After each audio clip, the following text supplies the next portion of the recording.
கண்ண முடிய அத்தனை பேரும் உங்க கூட ஆண்டவர் பேசி இருந்தாரே ஆனால், ஏசப்பா உங்க கூட பேசி இருந்தாரே ஆனால், நீ அழணும்னு நான் சொல்லலை, நீ கத்தணும்னு நான் சொல்லலை.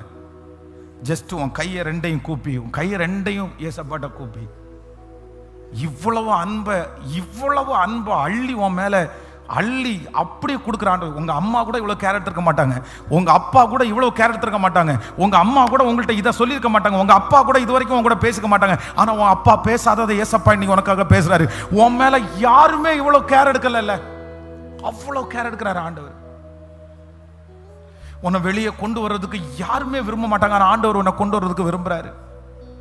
நீ பர்சனலா ரொம்ப ஹர்ட் ஆயிருக்கன்னு எனக்கு தெரியும், நீ ரொம்ப காயப்பட்டிருக்கன்னு எனக்கு தெரியும், நீ ரொம்ப உன்னை குறிச்சு ரொம்ப கில்ட்டியா நீ ஃபீல் பண்றேன்னு தெரியும் ஆண்டவருக்கு.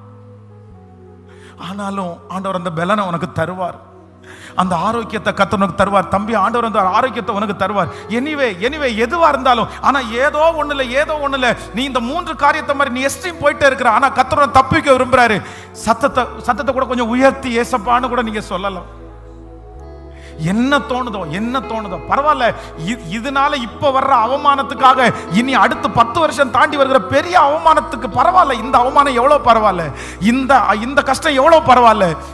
சத்தத்தை உயர்த்தி, உண்மை மகளே, அடுத்து நீ அனுபவிக்க போகிற அந்த பெரிய ஆபத்துக்கு இந்த ஆபத்து எவ்வளவு பரவாயில்ல, இந்த அவமானம் எவ்வளவு பரவாயில்ல, இந்த சந்தோஷ குறைவு எவ்வளவு பரவாயில்ல. அதுக்காக அந்த பெரிய விஷயத்துக்காக இந்த விஷயத்தை விட்டுறலாம் அப்படின்னு சொல்லி யாரையோ ஒருத்தர் ஆண்டவர் முகமா தொட்டிருக்காரு.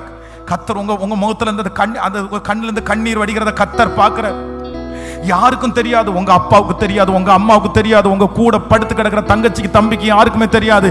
ஆனா ஆண்டவர் உங்களை பற்றி தெரிஞ்சதுன்னா ஒரே ஒரு காரணத்திற்காக தான் இன்றைக்கு கத்தர் பர்சனலா உங்க கூட கத்தர் பேசிட்டே இருக்கிறாரு. உன்னை சந்திக்கிறதுக்காக ஆண்டவர் பேசிட்டே இருக்கிறாரு. உன்னை பற்றி யாருக்கு தெரியுமோ இல்லையோ அவருக்கு ரொம்ப அதிகமா தெரியும். அதனாலதான் அவர் இப்போ பக்கத்துல வந்து நிக்கிறாரு.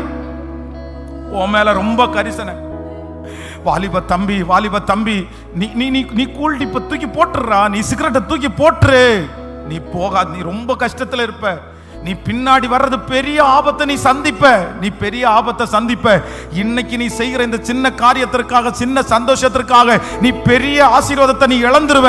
அதனால தயவு செய்து நீ ஒப்பு கொடுத்து மன்னிப்பு கேட்டு இன்னைக்கு இந்த சர்ச்சிலேயே நீ ஒப்பு கொடுத்துரு.